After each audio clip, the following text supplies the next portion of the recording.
Sobre a proteção de Deus, em nome da comunidade, iniciamos os nossos trabalhos. Solicito ao senhor vereador Edmilson Verca para realizar a leitura de versículo da Bíblia. A excelência da lei do Senhor e a felicidade daquele que a observa.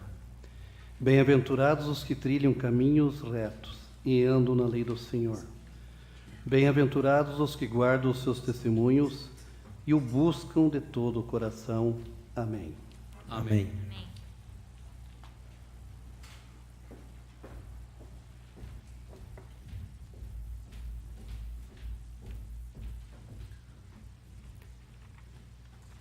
Senhoras vereadoras, senhores vereadores, funcionários dessa Casa Legislativa, de maneira especial cumprimento o professor Alexandre Tomporowski, senhor Márcio Cavalheiro, senhor Cláudio Sim, Gustavo Sim, senhor Elzo do Prado e dona Silvana Recel.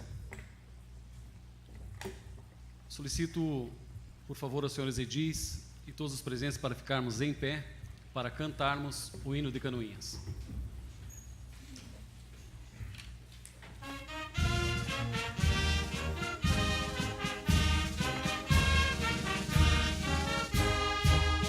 Ó princesa gentil do Planalto, ergue a fronte orvalhada de luz, canta o hino de orgulho bem alto, que o clangor das fanfarras traduz.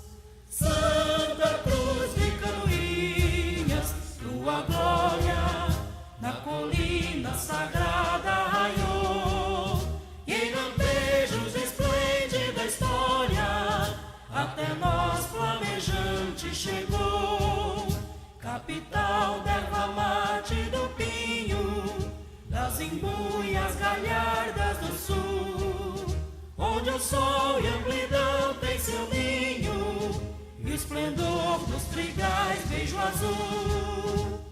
Santa Cruz de Canoinhas, tua glória na colina sagrada raiou, e em lampejos esplende da história até nós flamejante chegou.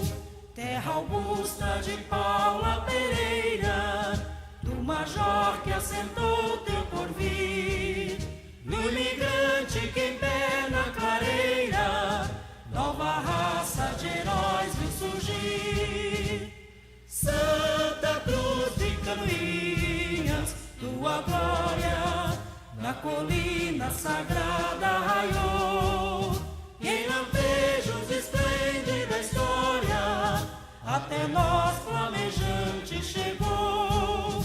Campo, escola, indústria e oficinas forjam vida e labor sem cessar, e em teus lares promessas divinas arde o facho da pátria e do altar.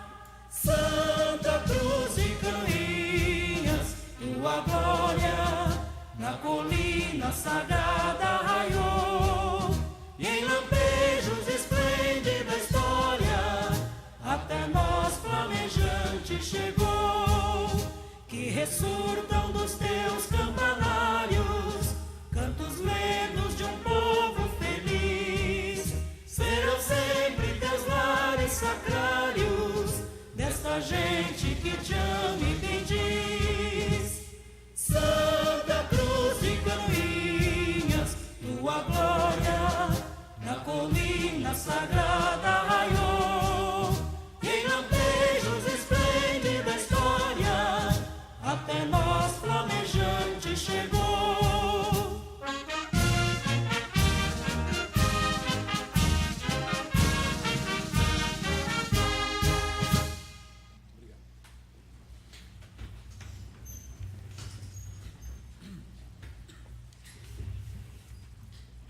Cumprimento de uma maneira especial o professor Pedro Penteado Prado, o freira Adair Dietrich, da Academia de Letras de Canoinhas. Muito obrigado pela honra e o prestígio da presença. Também cumprimento a senhora Jaqueline Chagas. Coloco em votação a ata da reunião anterior. Senhores vereadores que aprovam, permaneçam como estão. Está aprovada a ata. Solicito ao senhor primeiro secretário a realizar a leitura do expediente. Expediente e ordem do dia de 23 de outubro de 2018. Ofício número 154 de 2018, da Agência de Estado de Desenvolvimento Regional de Mafra, em resposta ao requerimento número 650 de 2018, de autoria de toda edilidade. Ofício número 263 de 2018, do Gabinete do Prefeito, em resposta ao requerimento número 585 de 2018, de autoria do vereador Coronel Mário. Ofício número 161 de 2018, do Sindicato dos Servidores Públicos Municipais de Canoinhas, requerendo informações acerca do projeto de lei número 113 de 2018. Ofício número 230 de 2018, da Secretaria Municipal de Administração, solicitando a devolução antecipada de recursos financeiros do Legislativo para aquisição de maquinários. Projeto de lei número 130 de 2018, que dispõe sobre história local no Sistema Municipal de Ensino, de autoria do vereador Coronel Mário.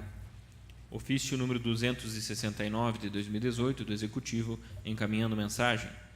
Projeto de lei número 131 de 2018, que autoriza ao chefe do Poder Executivo Municipal a ceder o uso de bem imóvel à Associação de Moradores do Salto da Água Verde.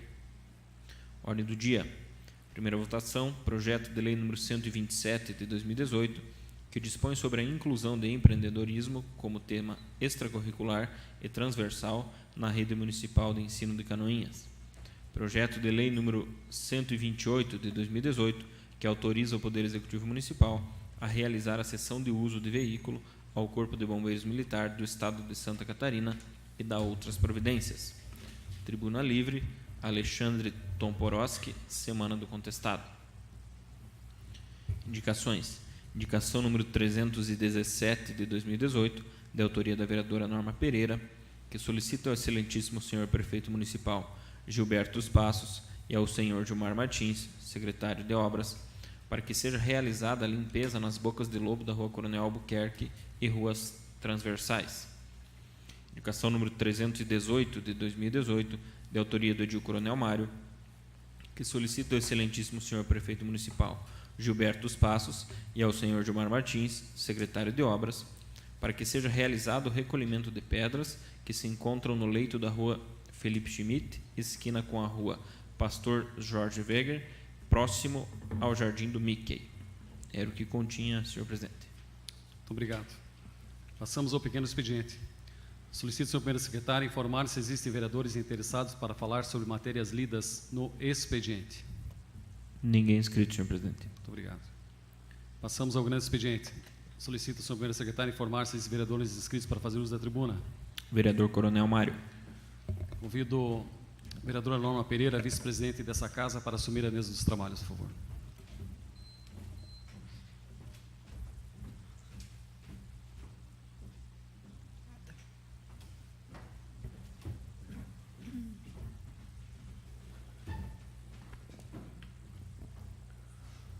Senhora presidente, senhoras vereadoras, senhores vereadores, comunidade que nos dão a honra e o prestígio da presença, internautas que nos acompanham pela TV Câmara, senhoras e senhores.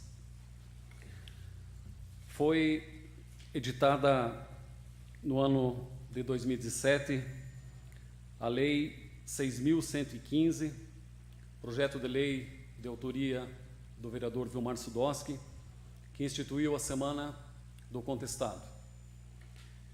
Extremamente importante esta lei que tramitou nesta Casa de Leis, sendo que foram programadas algumas ações no nosso município, dentre as quais a abertura dessa semana nesta Casa de Leis.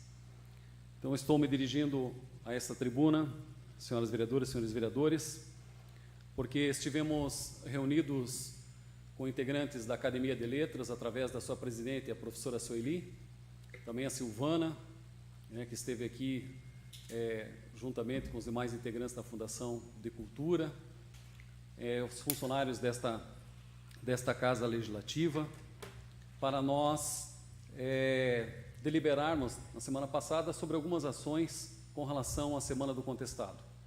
No ano passado, o vereador Célio o senhor ainda não estava nesta casa, o vereador presidente Vilmar, né, na Semana do Contestado, fez a inauguração da Galeria do Contestado, né, através do que está retratado, através dos quadros, das fotos.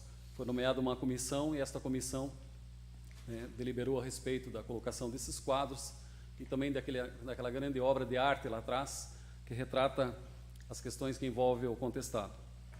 Nas nossas discussões na reunião, professor Alexandre, nós entendemos que, principalmente os nossos jovens, as nossas crianças, em que pese todo o esforço do senhor, como historiador que é, como profundo conhecedor do contestado, a nossa percepção enquanto legislador é que a nossa história não que está se perdendo, mas eu acho que nós podemos melhorar a questão de conhecimento, principalmente dos jovens.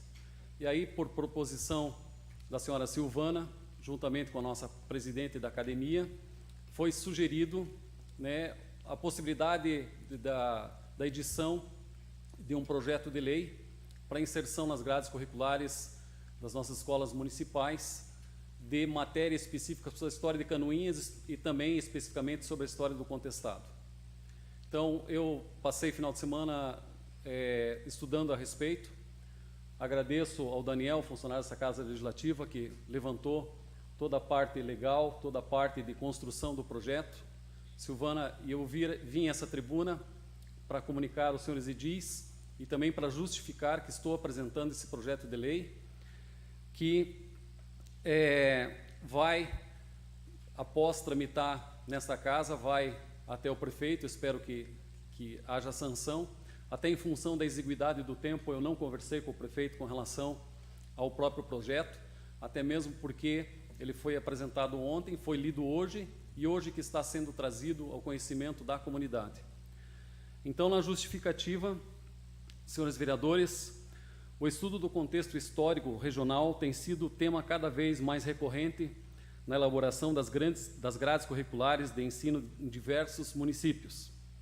Tanto que não são poucos os municípios que incluíram a história local ou regional como tópico obrigatório na grade curricular, não só de história, como de outras disciplinas.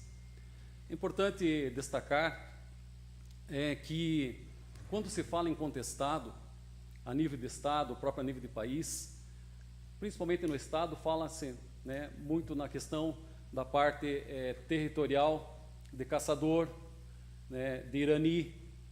E aqui que nós tivemos a concentração de tropas, né, nós temos um contexto histórico muito forte aqui no município, mas que ainda é pouco explorado. Falo isso, vereadora Norma, até pela questão de turismo.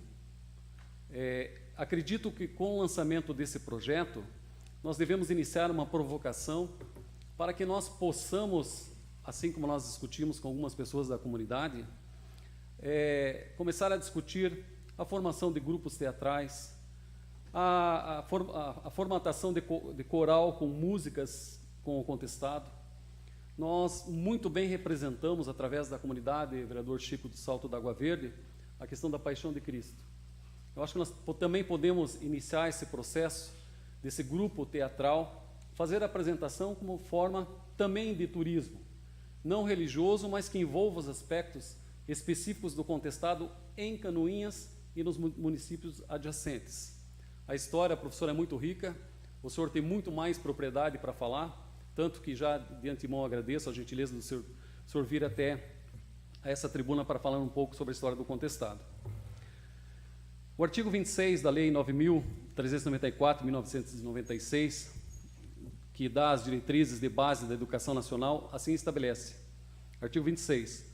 Os currículos da educação infantil, do ensino fundamental e do ensino médio devem ter base comum a ser complementada em cada sistema de ensino e em cada estabelecimento escolar, por uma parte diversificada, exigida pelas características regionais e locais da sociedade, da cultura, da economia e dos educandos.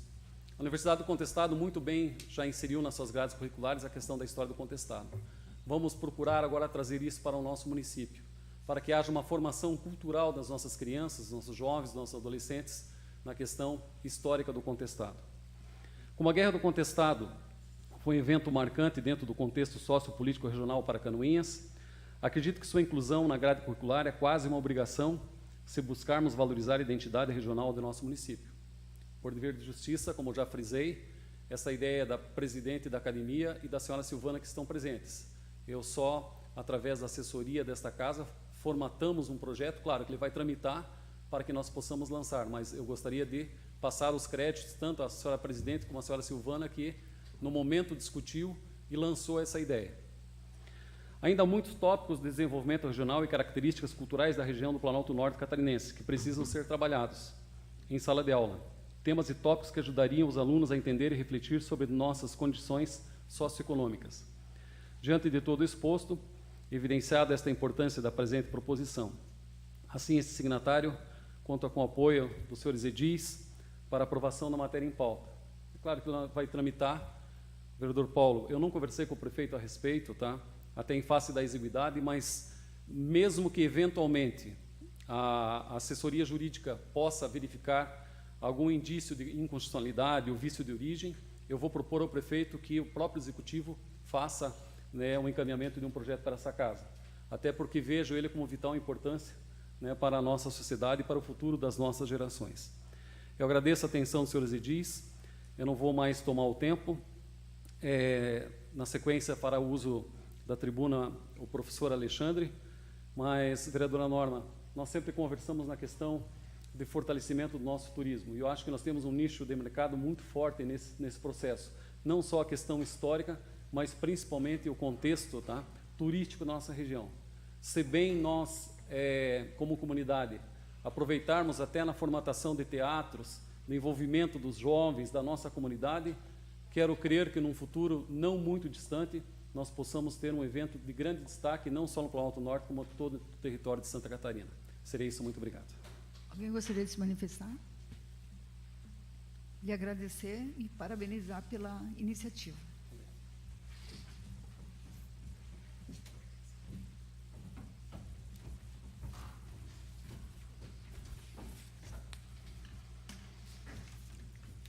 Antes de convidar o professor Alexandre a vir à tribuna, gostaria de rapidamente fazer uma breve apresentação. Alexandre Assis Tomporowski possui graduação em História pela Universidade do Estado de Santa Catarina em 2003, mestrado em 2006 e doutorado em 2013 em História pela Universidade Federal de Santa Catarina. Sua atuação concentra-se nas áreas de História Social, Imigrações, História do Trabalho e História do Contestado. É professor permanente do Programa de Mestrado em Desenvolvimento Regional e de diversos cursos de graduação da Universidade do Contestado, onde também coordena o Núcleo de Pesquisa em História. É membro do Grupo de Investigação sobre o Movimento do Contestado, que reúne pesquisadores de várias instituições brasileiras e possui certificação junto ao Conselho Nacional de Desenvolvimento Científico e Tecnológico, CNPq. Atuou como professor visitante na Universidade Castilla-La Mancha, em Ciudad Real, na Espanha, 2017 e 2018, onde desenvolveu o projeto de pesquisa de estágio pós-doutoral acerca do patrimônio agrário da região de La Mancha e do território do Contestado. Essas informações, professor Alexandre, nós coletamos no seu currículo Lattes. Então, gostaria de convidar o senhor, nesse momento, a fazer uso da tribuna.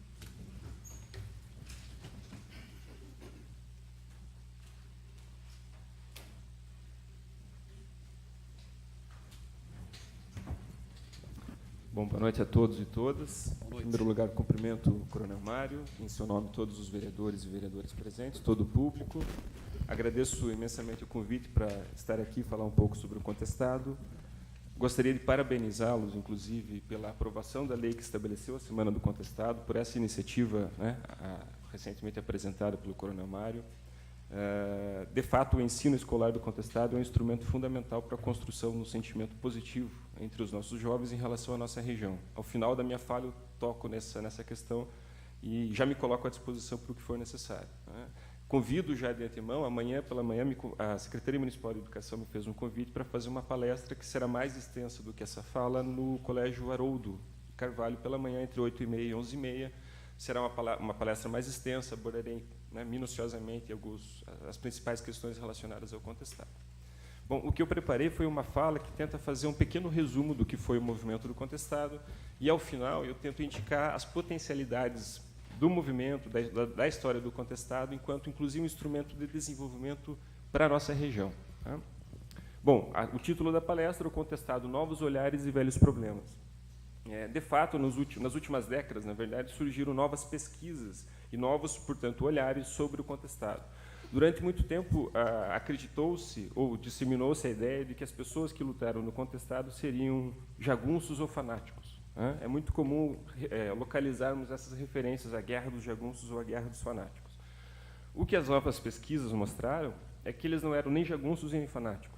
Um jagunço é um pistoleiro pago por alguém para matar outra pessoa. Os rebeldes do contestado não faziam isso. Da mesma forma, não eram fanáticos. Havia um elemento religioso importantíssimo dentro do movimento, mas de forma alguma eles estavam fanatizados. A ideia de fanatismo traz consigo a ideia de irracionalidade. E o movimento, em todos os momentos, apresenta um conjunto de ações movimentadas ou moldadas por uma ação racional dos rebeldes. Então, eu vou pedir para o Daniel me ajudar com a passagem lá dos slides para mais ou menos acompanhar.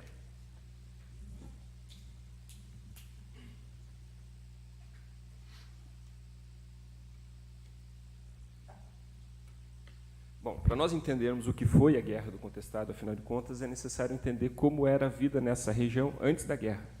Em história, sempre é necessário você dar um passo atrás para entender como as coisas ocorreram ao longo do processo. Então, é necessário entender quem era a população que vivia aqui antes da guerra. É muito comum nós localizarmos referências à importância da imigração para a nossa região, mas a população que habitava esse território antes dos imigrantes foram os atores principais desse movimento, que nós genericamente chamamos de caboclos.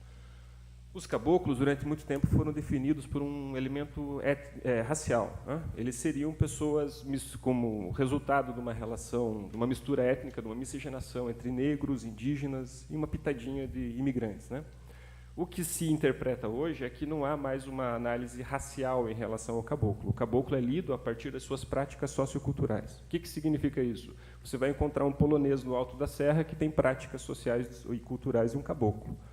É a ideia da autodefinição. Muitas pessoas não aparentam ser um caboclo, como nós imaginaríamos no passado, mas elas têm essas práticas e, portanto, são. E algumas dessas práticas elas eram fundamentais na definição da vida daquelas pessoas. A agricultura, como, de fato, até hoje é um elemento importantíssimo para a manutenção da vida nessa região, ela era realizada na forma de subsistência, ou seja, as pessoas cultivavam nas suas casas, nas suas propriedades, o que era necessário para a sua vida, para se abastecer do mínimo necessário. Os excedentes eram trocados na bodega mais próxima, pelo que lhes faltava, pólvora, cachaça, coisas fundamentais para a vida naquele período. A criação comunal de animais era um elemento importantíssimo para a vida daquelas pessoas. No Paraná, isso é chamado de faxinal, talvez vocês já tenham ouvido falar. Por que isso era importante? Porque os vizinhos, e esses elementos eu acho que são importantes de serem retomados, os vizinhos numa comunidade eles precisavam colaborar, se autoajudar. O autoauxílio, o auxílio mútuo era fundamental para a vida daquelas pessoas. E isso demonstrava um alto nível de confiança entre os indivíduos também. As pessoas não marcavam os animais para criá-los juntos, elas confiavam nos seus vizinhos que ninguém ia passar perna um no outro. A erva mate, como também até hoje é uma riqueza fundamental para a nossa região, ela foi explorada durante muito tempo, inicialmente pelos indígenas e depois pelos caboclos e pelos grupos que aqui estiveram. Era fundamental também como prática sociocultural. O fazer erva, aquele ritual, é praticamente um ritual realizado na mata, nos meses mais cruéis do inverno, é também um tipo de conhecimento que pode ser visto, pensado como um patrimônio da nossa região, um patrimônio que é hoje dito como intangível ou imaterial. A própria Unesco reconhece esse tipo de patrimônio e é possível tombá-lo, inclusive, uma tradição religiosa, como eu falarei mais adiante, do João Maria, ou mesmo as técnicas de produção, as técnicas antigas de produção da erva mate. O pichirum era uma outra prática necessária e fundamental para a vida daquelas pessoas. Quem já ouviu falar nessa expressão? Os historiadores não vai. Legal, é muito conhecido. É um mutirão, um auxílio mútuo costumeiramente utilizado na agricultura. Mais uma vez, isso congregava os vizinhos, isso gerava um sentimento de confiança entre eles. Eles necessariamente tinham que retribuir a visita para a realização do trabalho. Isso conectava as pessoas numa ampla região, o que era chamado à época de um bairro rural. Ou seja, as pessoas viviam a 8, 10 quilômetros de distância, mas elas se encontravam o tempo todo, elas compartilhavam as relações de trabalho, elas compartilhavam as relações festivas, as suas tradições religiosas e assim por diante. Ou seja, claro que havia conflitos, né? A historiografia demonstra isso claramente, havia uma conflitividade muito grande na região. Mas me parece interessante destacar a presença dessas relações amistosas e colaborativas entre as pessoas. E a tradição de romaria, que é algo, se for pensado, por exemplo, como um patrimônio intangível, é de fundamental importância. Recentemente, uma colega, professora da Federal de Pelotas, no Rio Grande do Sul, publicou um texto, ele vai sair num livro que nós organizamos dentro de algumas semanas, e ela fez um rastreamento nos estados de Rio Grande do Sul, Paraná e Santa Catarina, dos locais chamados locais de memória ou locais de devoção de São João Maria. E é impressionante o número, são centenas de locais, desde São Paulo até o Uruguai, praticamente, em que a tradição de São João Maria é reconhecida, é respeitada, os pocinhos, as cruzes que brotaram, a mesma prática, o batismo nas águas santas. Então, essa é uma tradição religiosa de fundamental importância, não apenas aqui, né? E eu vou mostrar mais adiante que ela, na verdade, transcendeu, inclusive, o nosso continente. É muito interessante a história do João Maria e tudo o que ocorreu. Se o Daniel puder passar agora, por favor. Bom, o caminho de tropas, pode passar isso, obrigado. Outro processo, né, fundamental para a nossa região, ele foi aberto em 1728 e ele funcionou mais ou menos até 1910, quando a ferrovia passou a funcionar. Vocês podem ver que não havia um único caminho, mas um principal que passava mais ou menos aqui pela nossa região, e ao longo desse caminho, bom, qual que era a lógica, né? Os tropeiros desciam desde São Paulo, iam até o interior do Rio Grande do Sul, reuniam o gado que vivia, né, solto na natureza, tangiam esse gado até Sorocaba para uma feira muito grande que tinha lá de comercialização desses animais. Ao longo desse caminho surgiram locais de pouso, fazendas de invernada, municípios, e todo o desenvolvimento, em grande medida, dessa região, ou a ocupação, pelo menos, se deu em torno desse eixo principal. E uma série de... É como se fosse uma autoestrada daquele período, né? Então, isso mostra que havia uma intensa circulação de pessoas por essa região também. Desconstrói um pouco a ideia de que era uma área, uma região isolada do mundo. Isso precisa ser desconstruído. As ferrovias já eram conhecidas pelos nossos caboclos no século XIX, já havia ferrovias na região de Rio Negro, por exemplo, né? E as informações circulavam intensamente por todo esse caminho. Ok? Bom, aí eu vou falar mais especificamente da tradição do São João Maria. Essas fotos são muito conhecidas, né? Esse São João, o João Maria de Agostinho, o profeta, e esse seguinte agora, o João Maria de Jesus, certo? Todos já viram essas duas imagens? Sim. Elas são a mesma imagem, quer dizer, a mesma imagem não, elas foram coletadas, essas imagens, no mesmo momento, é o mesmo monge. Por que nós sabemos disso? Na passagem do primeiro monge, e houve mais de um, não existia a tecnologia da fotografia disponível na região. Então, esse foi o segundo monge que passou por aqui. Se você puder voltar, dá para perceber que ele está sentado numa foto e levantou na outra. A qualidade da segunda não está muito boa, né? Mas pode passar para outra, é o mesmo momento, o mesmo contexto da foto. Bom, o que nós sabíamos sobre o João Maria? Desculpem. Bom, é um santo popular, não reconhecido oficialmente, mas que é de grande devoção nessa região. Nas visitas para fazer entrevistas no interior, todas as pessoas, os idosos especialmente, têm uma devoção assim incontestável pelo João Maria. Mas o que se sabia dele até alguns anos atrás é que ele tinha desaparecido no Rio Grande do Sul e acabou. Um historiador do Rio Grande do Sul também, o Alexandre Carlsburg, desenvolveu uma pesquisa interessantíssima, reconstruiu toda a trajetória do João Maria e descobriu-se que, na verdade, ele morreu nos Estados Unidos, o nosso João Maria que passou por aqui. Se o Daniel puder passar agora, tem um mapinha, eu acho, na sequência. Já vai para o mapa e depois você volta para essa. Isso, obrigado. Essa é a trajetória do João Maria. Ele era um italiano, ele era um seminarista na Itália.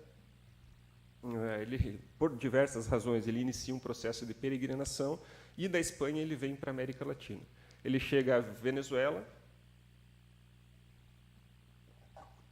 adentra a Amazônia, faz todo esse trajeto que está destacado no mapa, para no Rio de Janeiro e chega a Sorocaba, que, como nós vimos antes, rapidamente, era o ponto final do caminho de tropas. Chegando a Sorocaba, foi como se toda essa autoestrada para o sul se abrisse e ele começa a circular por essa região. Depois ele sobe novamente pela América Latina, passa pelo Chile, traduz a Bíblia do latim para o espanhol, passa por Cuba, pelo México, Cuba, e depois chega a Nova York, nos Estados Unidos, onde, agora sim, aquela foto, se você puder colocar a anterior. Ótimo. Esse é o nosso João Maria. Essa foto foi tirada em 1861, no Porto, em Nova York, quando ele chegou lá. Como é que nós sabemos que é ele, de fato, apesar da diferença na imagem? na aparência. Ele tem o que se chamava, na época, um aleijão na mão esquerda. Ele tinha uma deficiência física. E, como ele era italiano, em todos os locais por onde ele passava, ele tinha que se apresentar na delegacia ou na prefeitura e falar: eu estou aqui, sou um imigrante, vou ficar um tempo. E eles registravam. Juan Maria de Agostini, que tem um aleijão na mão esquerda. Quando o historiador encontrou essa foto, imagina a emoção que ele teve, porque ele percebeu, ele conseguiu demonstrar, provar que o nosso João Maria, na verdade, esteve lá nos Estados Unidos. E ele vai morrer mais tarde, se você puder botar o mapa outra vez. Obrigado. Se você puder voltar no mapa. Isso, ele morre. Opa, isso, agora sim. Lá naquela cruzinha no lado esquerdo, logo embaixo dos Estados Unidos, no estado chamado Novo México, numa cidadezinha chamada Messillas. Esse historiador, Olex Carburg, esteve lá alguns meses atrás. Eles estão finalizando um documentário que tem passagens aqui na nossa região e que conta a trajetória do João Maria. Então, tanto essa tradição como a própria história do contestado não são mais hoje vistos como temas regionais. São de fundamental importância para a região, mas eles são vistos como temas nacionais ou até de análise internacional, em função da importância histórica que teve. Se você puder continuar. Certo? Resumindo os ensinamentos, que tem aqueles ditados do João Maria, não tem que a avó sabe, etc, etc. Isso foi coletado na memória por um historiador chamado Euclides Filipe, um memorialista, e pode-se perceber que, por esses ensinamentos, que os traços principais do discurso dele era o discurso humanitário. Então, as pessoas diziam assim: o João Maria falava para minha avó que não era para matar os bugre, que eram os índios, né? Ou seja, era para ter uma relação amistosa com os diferentes, com os indígenas. Um elemento ecológico ou ambiental, no sentido de proteção da natureza. Né? Então, não descasque a cintura das árvores, que elas vão sofrer. Se você precisa, corte a árvore e não deixe que elas sofram. E um discurso anticapitalista, no sentido de que ele condenava as relações que envolviam moeda. Ele dizia que as pessoas tinham que cooperar e trocar trabalho, ajuda, recursos, mas não necessariamente a moeda. Né? Isso deturpava a relação entre as pessoas, era essa a crítica principal dele. Bom, avançando um pouco, como vocês sabem também, houve nessa região a presença das empresas estrangeiras. Se puder passar mais um, tem um mapa ali da ferrovia. Esse é um mapa que mostra a presença da ferrovia no território catarinense. Ela entra lá em União da Vitória, sai em Marcelino Ramos, são 382 quilômetros de extensão. Há uma seção enorme de terras, que chega mais ou menos aos 9 quilômetros em média. Então, é uma quantidade de terras interminável, praticamente, que o governo brasileiro cede a essas empresas internacionais. Havia a expectativa que essas terras eram desabitadas, eram despovoadas, mas aqui havia milhares de caboclos morando, imigrantes acaboclados também, que viviam já nessa região. Bom, essa empresa, para ampliar, né, a extração dos seus lucros, ela criou também uma subsidiária, que era a Lumber Company, instalada aqui em Três Barras, que tinha por objetivo serrar toda a madeira e colonizar as terras que sobrariam com imigrantes europeus. Provavelmente muitos de nós aqui somos resultado desse processo, a nossa presença nessa região. Certo, a Lumber atua durante décadas na região, nós sabemos dos impactos ambientais, né? Há muitos estudos sobre os impactos sociais, humanos e assim por diante. Bom, chegando próximo, de fato, ao estopim do conflito, é importante entender que não houve uma única causa, uma única motivação para a Guerra do Contestado. Foram inúmeros processos que se articularam em um determinado momento, e isso acabou eclodindo num conflito muito violento. Mas a presença dessas companhias e a colaboração dos governos locais e dos coronéis da região, né, que atuavam por aqui e tinham uma relação muito próxima com essas empresas, gerou um sentimento de injustiça entre a população local. Isso era inquestionável. Mas um outro ponto que é importante destacar é que, em momento algum, eles se rebelaram. O que os caboclos fizeram foi resistir em nome da defesa do seu modo de vida, que é aquele que eu rapidamente apresentei no início. Chegou um momento que eles não tinham mais como resistir sem reagir, né? Porque gerou, em última instância, ocorreu um bombardeio do local onde eles estavam e não havia outra possibilidade, a não ser, ao longo do processo, partir para a iniciativa, inclusive. Se você puder avançar lá, Daniel, por favor. Bom, a guerra.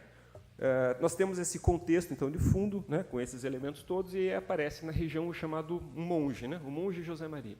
Todo mundo sabia que o monge José Maria não era o João Maria o Santo. Ele era um curandeiro que se tornou muito famoso na região em função de ter curado a esposa de um importante fazendeiro da região de Campos Novos, e ele se torna uma pessoa muito reconhecida e procurada pelas pessoas pobres que queriam algum tipo de tratamento. Acelerando um pouco a história, ele acaba sendo convidado para uma festa em Taquarussu, que era uma localidade no município de Curitibanos, e essa festa foi muito mal vista pelas lideranças políticas locais, como se fosse alguma armação para desequilibrar o controle político que, na época, o coronel Albuquerque tinha sobre curitibanos.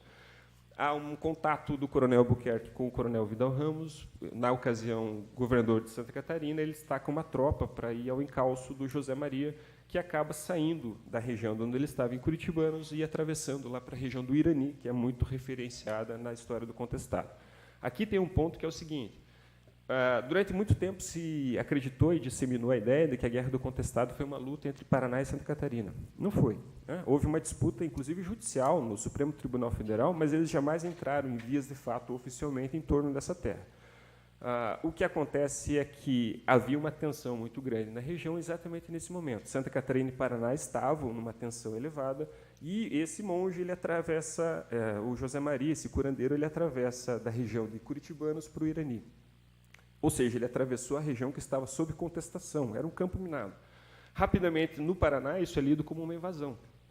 O que eles imaginaram? Uma teoria da conspiração. Esse monge estava nas terras do coronel Albuquerque, agora vai para o Paraná, ele vai gerar um conflito e vai obrigar o governo federal a intervir, porque o Supremo Tribunal Federal já havia dado ganho de causa a Santa Catarina. Bom, é uma confusão enorme, e o resultado é que aumenta a tensão e o Paraná destaca uma tropa para ir ao encalço do José Maria. Ele passa a ser perseguido pelo lado do Paraná. É uma tropa enorme, são 400 soldados, que são, naquela época, um contingente gigantesco, destacados de Curitiba até a região onde estava o monge. Ao final, ocorre a Batalha do Irani, de fato, que é uma batalha em que os sertanejos acabam vencendo, em certo sentido, as tropas que foram ao seu encalço. O que, de fato, contribui para o processo seguinte é que o José Maria morre, e isso gera uma consternação na população da região. Isso, em certo sentido, martirizou ele. Então, todo o processo religioso, que é quase um cimento que vai unir as pessoas depois, é resultado de uma memória relacionada ao João Maria e um processo em que essa memória se mescla com o José Maria. Ao longo de um ano, as pessoas estão, e é daí que vem a expressão que o movimento é messiânico, estão à espera do retorno. O messianismo é isso, é a espera do retorno do Messias que irá nos salvar. E eles, de fato, eles estão aguardando, porque supostamente o José Maria teria dito que ele retornaria do mundo dos mortos. E aí é um terreno pantanoso, as pessoas podem pensar, nossa, mas que bobagem. Mas eles operavam dentro do universo cultural do cristianismo. No cristianismo, a ressurreição é um elemento básico, fundamental. Então, eles não estavam operando fora do universo cultural deles. Mas, de fato, isso gerou uma expectativa religiosa e aumento do misticismo entre aquelas pessoas. Rapidamente não, depois de um ano ocorrida a Batalha do Irani, surge a notícia de que o monge vai voltar. Uma menina teria sonhado, ela recebeu uma mensagem que o monge retornaria para Taquarussu, local onde ocorrera a primeira reunião do monge, um ano antes. Nesse momento, ir a Taquarussu não era uma coisa simples. Significava desafiar todas as autoridades políticas da época e colocar sua própria vida em risco. E centenas de pessoas abandonaram as suas propriedades e foram porque elas acreditavam, de fato, que o monge retornaria. Bom, isso evidentemente despertou a ira do coronel Albuquerque, lá em Curitibanos. Ocorre uma articulação de tropas federais e estaduais e um ataque a Taquarussu. O que fica claro é que o reduto não resistiria, ele seria reiteradamente atacado, e eles resolvem se deslocar para um outro local, que é o reduto de Caraguatá. Se o Daniel puder passar, tem um mapa com os redutos que é muito interessante. Mais uma, por favor. Esse é um mapa com a localização dos principais redutos rebeldes no Estado, na região do Contestado. Ele está num livro chamado Lideranças do Contestado, do professor Paulo Pena Machado. Então, nós temos ali os redutos pela denominação dos líderes. Aqui em Canoinhas, o Bonifácio Papudo, que é referenciado naquela pintura lá no fundo, a sua rendição, tinha um dos redutos. Bom, Caraguatá, que está ali mais ou menos no meio do mapa, desculpe, é o segundo reduto, então, e tem uma organização muito... há uma grande quantidade de homens que saem de Taquarussu e vão a Caraguatá para trabalhar na construção do reduto. Ou seja, casas, igrejas, toda a estrutura praticamente numa cidade inteira. Ao fazer isso, eles deixam para trás as mulheres, as crianças, os idosos e os doentes, e vão para Taquarussu para trabalhar. Nesse meio tempo, uma tropa do governo, do Exército Federal, vem e bombardeia Taquarussu. Por que eles deixaram para trás os frágeis, digamos assim? Porque na cultura cabocla você nunca ataca alguém que não tem como se defender. E eles nunca imaginavam que isso ocorreria. E esse é um massacre dos mais terríveis, está referenciado numa obra linda lá na frente do Agostinho, E foi, de fato, um massacre. Isso marcou tanto a memória local, porque nunca antes havia ocorrido algo nesse nível. Havia ocorrido a Guerra Federalista, décadas antes, mas nunca um genocídio de uma população civil. Isso marcou tanto a região que, mais tarde, quando o Matos Costa, que é um capitão do Exército, se infiltra, que é um que tem sensibilidade para tentar entender por que eles estavam lutando, ele vai até um reduto e pergunta: o que vocês querem para acabar com a guerra? Ele fala: a gente quer que destruam as escrituras das terras, expulsem o capital estrangeiro e devolvam as vidas de todos que morreram em Itaquaruçu. Então, não tem mais retorno, é um ponto sem volta. E, a partir daí, tem todo o processo de cerco e ataque do reduto, mas começam a pipocar, digamos assim, outros redutos, porque nós temos milhares e milhares de pessoas com diferentes insatisfações e que agora tem uma articulação comum, que é a religião, a esperança pelo retorno do monge, com certeza, mas o crescimento de ações contra as injustiças que eles sofreram. Se puder passar agora. Esse é um mapa que mostra o movimento do contestado em outubro de 1914. Está no mesmo livro que eu referenciei antes. Essa mancha escura é o movimento na sua máxima expansão. Ou seja, esse território, naquele período, estava sob domínio rebelde. O Estado brasileiro, o Estado de Santa Catarina, não tinha controle sobre essa região. Foi a sua máxima expansão, porque, na sequência, ocorre um processo de retração do movimento, que não cabe aqui, não dá tempo de eu explicar por que ocorreu, e chega à região o general Setembrino de Carvalho. Né?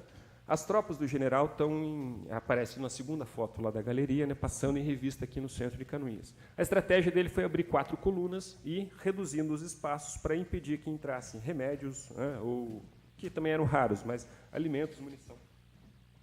Até tenho água, só fico com... Não quero parar de falar, aí não dá tempo de tomar. Obrigado. Como é que está meu tempo? Muito estourado? Não, pode ir. Tá, obrigado. Então, isso é interessante porque, a partir daí, o movimento começa a se retrair. Se vocês perceberem, Lages é um pontinho do lado direito, Lages quase foi tomado pelos rebeldes. Se Lages caísse, havia a possibilidade de, no Rio Grande do Sul, um grande número de ex-federalistas, né, de uma outra guerra que havia ocorrido antes, se unirem a esse movimento e a ele tomar proporções, de fato, né, nacionais. Mas isso não ocorre, há uma mudança na liderança e o movimento começa a ser, de fato, reprimido de forma mais incisiva pela presença do general Setembrino de Carvalho aqui na região.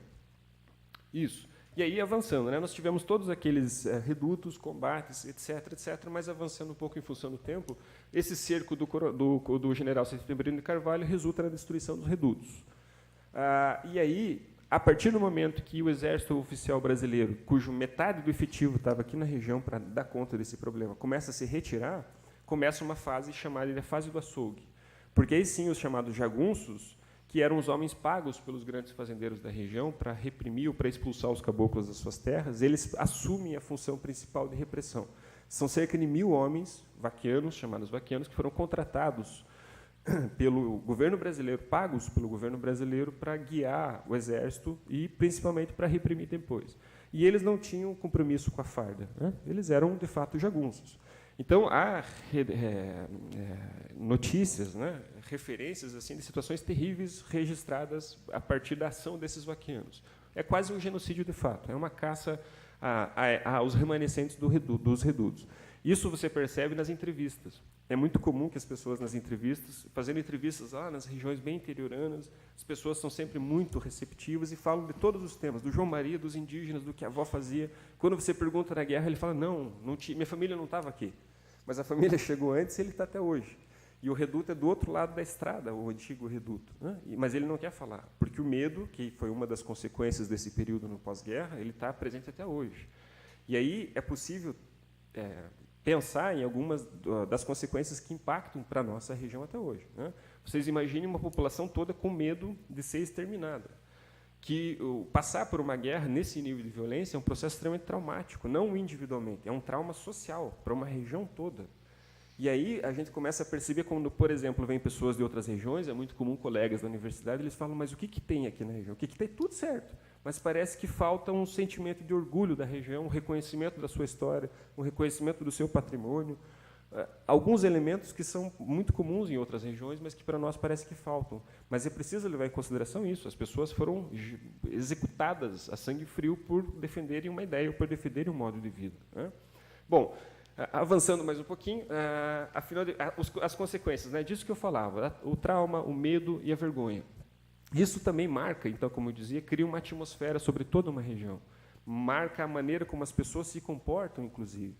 É muito comum que as pessoas, por exemplo, evitem conflitos em alguns espaços, né? Porque há, no inconsciente, no imaginário social, uma orientação do passado de que você não deve exceder no seu comportamento, na sua posição. É melhor você assumir uma posição defensiva do que se expor excessivamente. Isso há estudos, né, da psicologia social que mostram como um processo como esse marca uma região inteira. É possível comparar com regiões da Europa que passaram pela Segunda Guerra Mundial. É um trauma tão parecido quanto. E aí, pensando um pouco o que o senhor falou a respeito, por exemplo, do turismo, de fato, há muito potencial. Mas aí eu penso sempre, lembro de Auschwitz, né? Ou seja, o Auschwitz, um campo de concentração, ele foi mantido como um patrimônio da humanidade com um objetivo que é que as pessoas não esqueçam e que nunca mais se repita. Então, além de todo o potencial que nós temos na nossa região, a nossa história é uma espécie pode ser uma espécie de um exemplo para a humanidade do que não deve ser feito em relação a uma população que simplesmente quer viver do seu modo. Avançando um pouco mais, já caminhando para a final, que é a expressão que todo mundo gosta, o contestado sobre outra perspectiva, né? Potencialidades. Primeiro, o patrimônio sobre o qual eu falava. O pichirum, por exemplo, é um patrimônio intangível. É uma prática agrícola, especificamente, pode ser usada para outras atividades, mas pode ser lida a partir da ideia do patrimônio. Uma nova categoria de patrimônio, por exemplo, é o patrimônio agrário. O patrimônio agrário permite que seja patrimonializado, inclusive junto à Unesco, práticas de produção agrícola tradicional, sementes tradicionais, espécies nativas, paisagem natural, paisagem cultural. Isso é possível hoje em dia, né? A tradição religiosa de João Maria e assim por diante. Por que isso é importante? O patrimônio não tem apenas como função que as pessoas vejam e admirem e partam, mas tem a função principal para as pessoas que são da comunidade, que são da região. Elas precisam se olhar no patrimônio, olhar para o patrimônio e se identificar, se reconhecerem no seu patrimônio regional, territorial, seja ele arquitetônico, seja ele tangível ou intangível. Isso, eu estou orientando o professor, o coronel egresso do programa de mestrado, né? Temos muito orgulho nesse fato.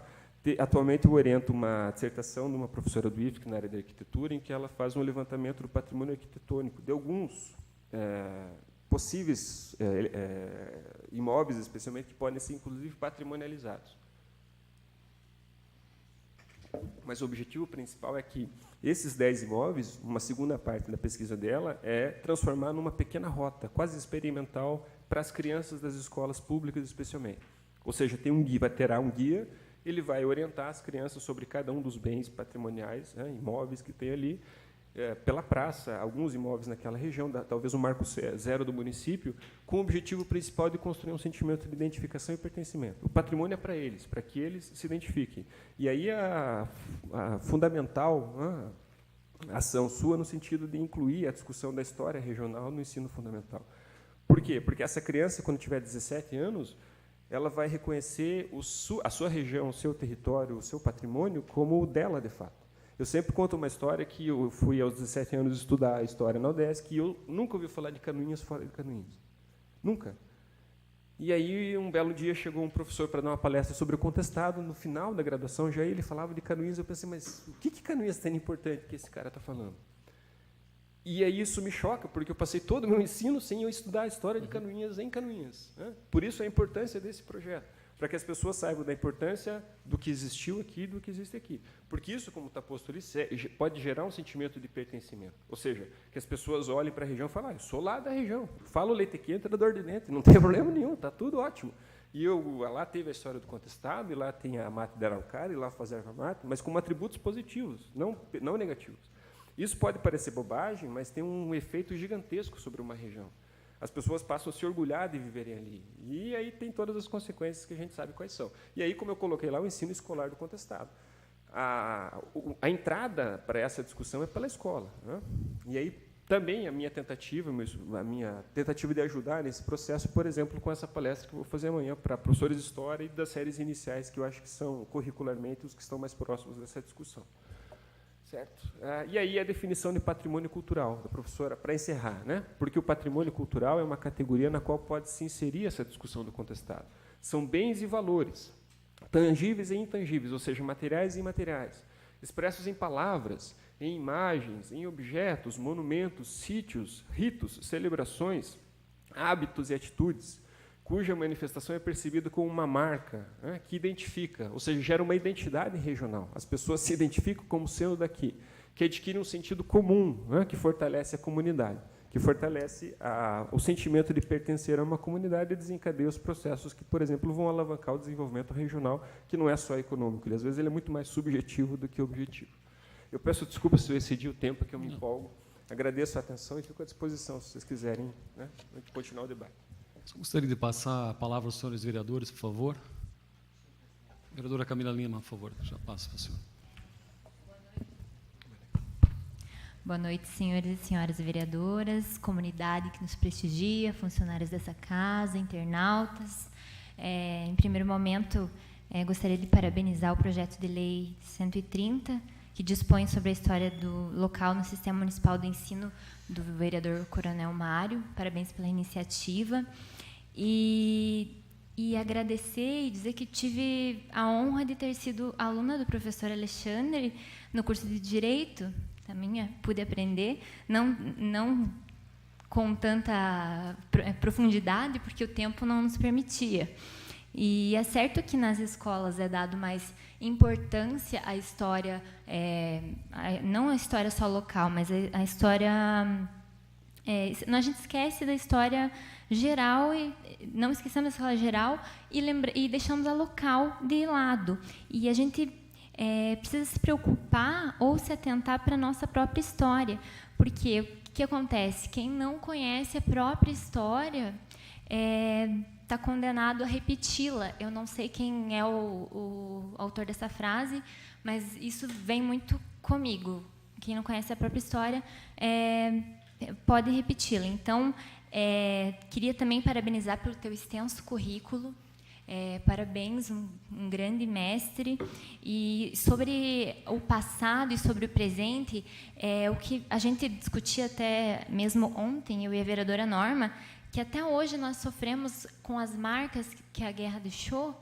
Nós temos um povo, às vezes, um pouco marcado, desconfiado, e faz todo esse sentido nessa fala contextualizada pelo professor Alexandre. Então, muito obrigada por ter vindo, por ter disposto seu tempo a vir nos explicar à comunidade o que é tão importante, que é a nossa história. Muito obrigada. Eu que agradeço. Obrigado a você. Vereador Célio, por favor. Senhor presidente, senhores vereadores, senhoras vereadoras, canoenses que nos honram com suas presenças. Professor Alexandre, eu estava aqui ouvindo, e a gente pensa que isso faz parte do passado meio longínquo, mas, na verdade, isso me fez lembrar do meu avô, né, Florencio Castilho, filho de José Pereira de Castilho, da região de São João de Cima, né, que no mapa mostra ali próximo a Caçador. E eu ouvi ele contar histórias, né, do pai dele, da época dos... Meu avô nasceu em 1910. Eu vi ele contando as histórias de como eles eram fazendeiros, né, como perderam todas as fazendas, o gado, enfim, quando retornaram, né, não havia mais nada. E aí, sempre, meu avô morreu em 1980, me perdoe, e eu tinha aí pouco mais de 10 anos, e a gente sempre conversava muito com ele. Nessa época, à noite, como não tinha luz elétrica na Barra Mansa, uma das coisas que se fazia era se sentar ao lado do fogão, ou o próprio fogo de chão, e aí ele contava essas histórias. E aí, eu, relembrando ali de muitos lugares, né, das falas dele, eu vi ali, naquela região de São João de Cima, que é Calmon, que depois emancipou e virou... de Calmon saiu Matos Costa, né, e toda aquela região. Então, ele contava tudo isso. E naquela época, isso nos trazia um certo pavor, um medo de que retornasse isso, né? Eu falo isso como na condição de criança, né, porque teve toda essa história, todo esse contexto que o senhor já falava. Mas eu falo desses meus avós que, por parte da minha mãe, né, a minha avó era Graniman Carneiro, daquela região lá de Matos Costas, né? Então, a gente conheceu muito isso. E realmente isso nos traz a lembrança e vê que isso não faz tanto tempo assim, né? Que eu conversava isso com ele. 1980 para hoje, 30 anos, né? Então, a gente esquece muito fácil, né? Esquece muito fácil. E uma outra coisa que, ouvindo do senhor aqui, isso eu participei do Pichirum, né? Eu vim lá da Barra Mansa, embora, né, lá era usual isso em cima, principalmente com os caboclos, né, que até a Barra Mansa ali era colonizada principalmente por poloneses, que não tinham essa cultura, né, do Pichirum, mas logo a seguir, Taquarizal, Campo dos Buenos, Campo dos Pontes, Sítio dos Correios, aquela região em cima da serra, que talvez o senhor deva conhecê-lo, era usual esse Pichirum. O que era? As pessoas faziam roçadas de capoeira, 1, 2, 3 alqueires, né? E aí, num final de semana, Márcio, né, se avisava, se convidava as famílias para o Pichirum, e aí trabalhava-se o dia todo, tinha um almoço e, no final da noite, um baile, né, para comemorar tudo isso. E no outro final de semana, era numa outra comunidade, e assim se usava muito isso. E com isso fazia-se com que todas as lavouras, as roças, né, roça de toco, fossem limpas e aí pudesse todo mundo fazer a sua colheita, né? Então, isso realmente aconteceu e pode ser que eu esteja enganado, mas o último Pichirum que eu tenho notícia na nossa região foi em 1988. Aí daí de lá para cá também acabou essa questão, vereador Edmilson, de você roçar capoeira, né? E as pessoas, quem colhiam 100 sacos de feijão ou 100 sacos de milho eram grandes produtores, digamos assim, eram aquelas famílias em que eram numerosas, até porque isso dependia da enxada, né? de carpir com a enxada, da máquina, né? Serviço braçal, né? Totalmente. E eu também, a nossa região, que era uma região agrícola, e que por ser de muita pedra, serra, né? Então não havia essa condição de maquinária, até porque não se tinha mesmo essa condição financeira de se ter máquinas. Até 1980, na comunidade da Barra Mansa, tinha 2 tratores, vereador Paulo Gansky, vereador Chico, 2. Hoje tem proprietários que têm 2 tratores, né, lá, mesmo com pequenas propriedades. Mas ouvindo isso me levou a minha infância, né, ouvindo tudo isso que o senhor falou, essas histórias. Eu lembro do tempo da escola, em que se falava muito do monge João Maria, né, ou do São João Maria, e ele contava histórias, e aí dava para se entender por que ele conhecia, né, de coisas, porque ele veio lá da Europa, onde já estava muito avançado, né, não é esse o termo correto, mas enfim, né.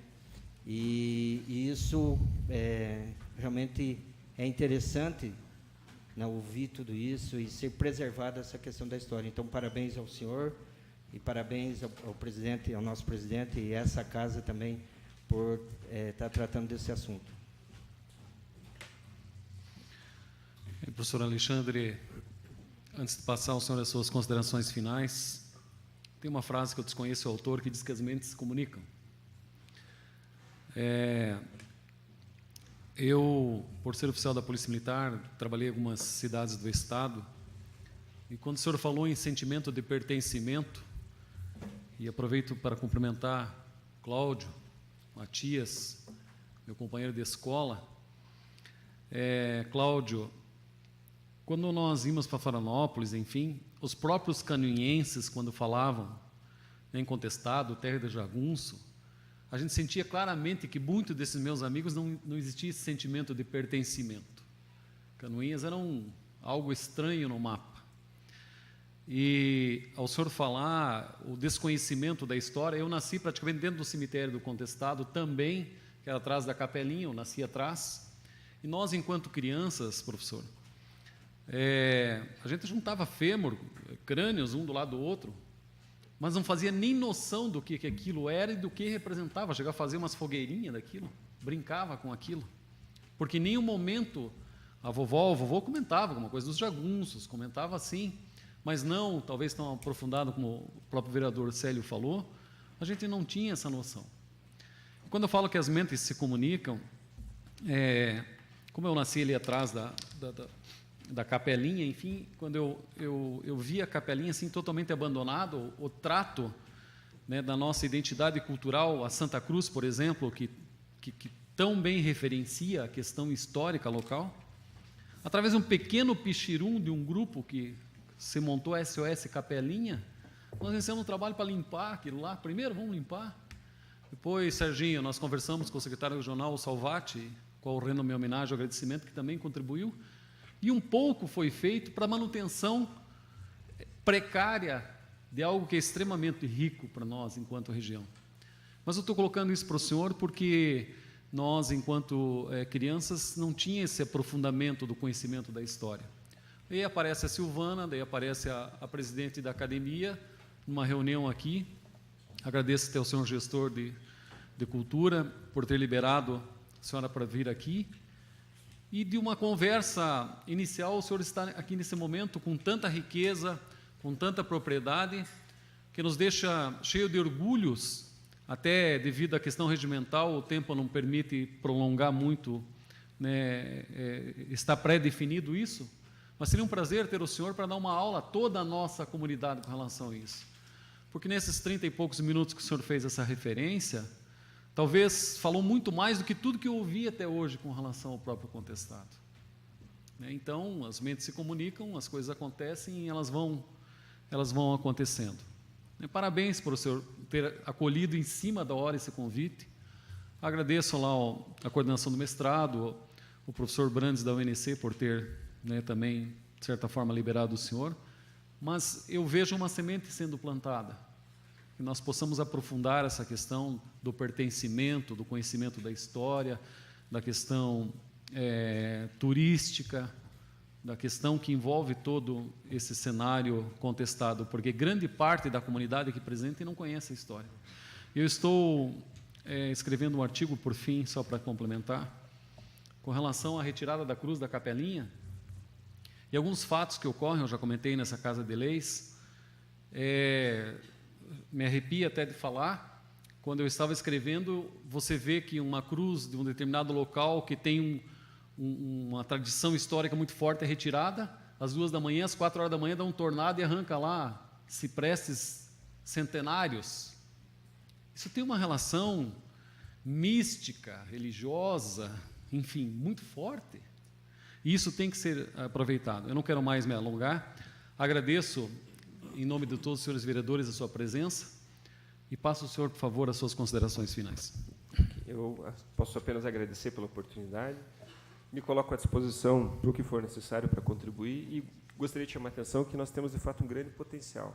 Se nós pensarmos a partir da leitura do patrimônio, um patrimônio natural, que é a floresta brófila mista de Mata de Araucária, que tem uma ocorrência muito específica nessa região, a tradição do João Maria, por exemplo, as práticas tradicionais, o pichirum é algo que pode ser visto como, visto como patrimônio.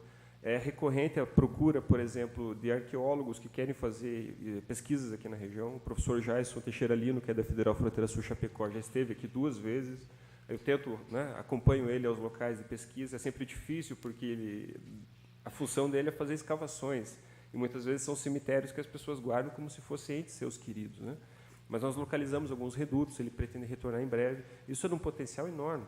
É um profissional dos mais gabaritados do Brasil na área da arqueologia. A documentação que nós temos no nosso município, na própria Fundação Cultural, em outros espaços em que há essa documentação disponível, atrai a atenção de pesquisadores de várias partes do Brasil. Nós tivemos uma tese de doutorado recentemente defendida na UFSC, cujo objeto principal foi a execução dos 17 lá em Felipe Schmidt, que é uma história que todo mundo conta. A colega Viviane Poeira, ela fez uma pesquisa doutoral reconhecida, laureada, sobre um tema que é da nossa região. Então, nós temos um potencial enorme que pode ser pensado em várias direções, mas me parece que a principal é como um instrumento para construir esse sentimento de pertencimento, para fortalecer a nossa região, a nossa comunidade. Mas sempre pensando que o objeto principal tem que ser o que a gente chama de os de baixo. Foram os caboclos, foram as pessoas mais humildes que lutaram, que viveram nessa guerra, e a reconstrução dessa memória tem que ter eles como objeto principal. E esse esquecimento, só para encerrar, ele não ele foi planejado. porque os mesmos grupos políticos que estavam no poder quando ocorreu o levante, o início do movimento, permaneceram no poder nas décadas seguintes. E para eles não era adequado contar essa história. Além disso, a história do contestado é uma história do genocídio de uma população não branca, no meio de um processo histórico que era o período republicano e que tudo era direcionado para o imigrante. Então, essa história ela foi esquecida, né? Nós fomos obrigados a esquecê-la, não que isso ocorreu naturalmente. Então, o desvelamento dela é fundamental. E, mais uma vez, eu parabenizo. Fico à disposição para a discussão do ensino escolar do contestado, discussão sobre patrimônio. Eu tenho todo o prazer em contribuir no que for possível. Agradeço mais uma vez a oportunidade. Muito obrigado. Só antes de finalizar, recebi a visita do professor Argos ontem, né, convidando a nossa comunidade a questão de divulgação do próprio mestrado. E eu falava para o professor dessa provocação das futuras dissertações, trabalhar esses aspectos também culturais e históricos, para que também nesse processo de formatação de um novo momento cultural, também turístico, enfim, aproveitar esse potencial. Claro. Muito obrigado e uma boa noite.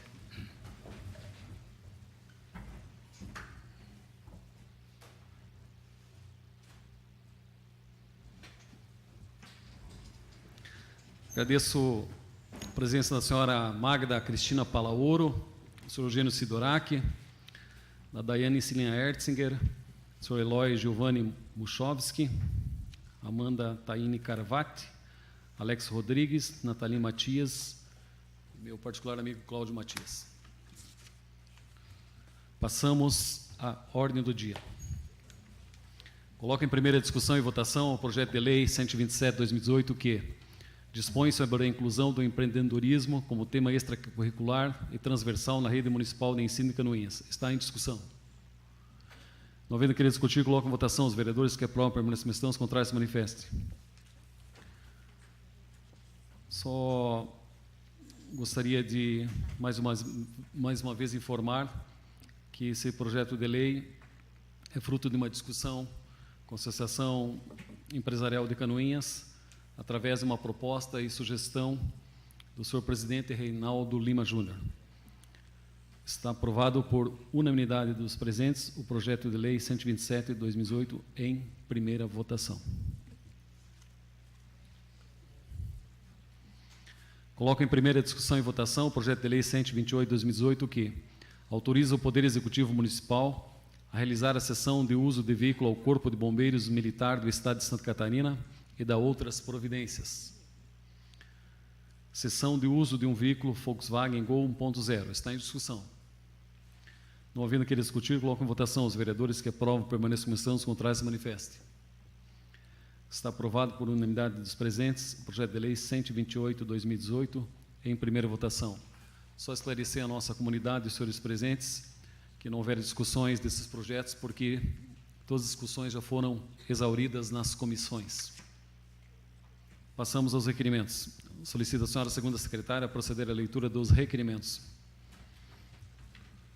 Requerimento número 673 de 2018, de autoria da vereadora Camila Lima, requer que seja encaminhado ofício ao excelentíssimo senhor prefeito municipal Gilberto dos Passos, solicitando informar se tem previsão de pavimentação para a rua Júlio Budante Neto, que dá acesso ao CI Land Ana Neppel.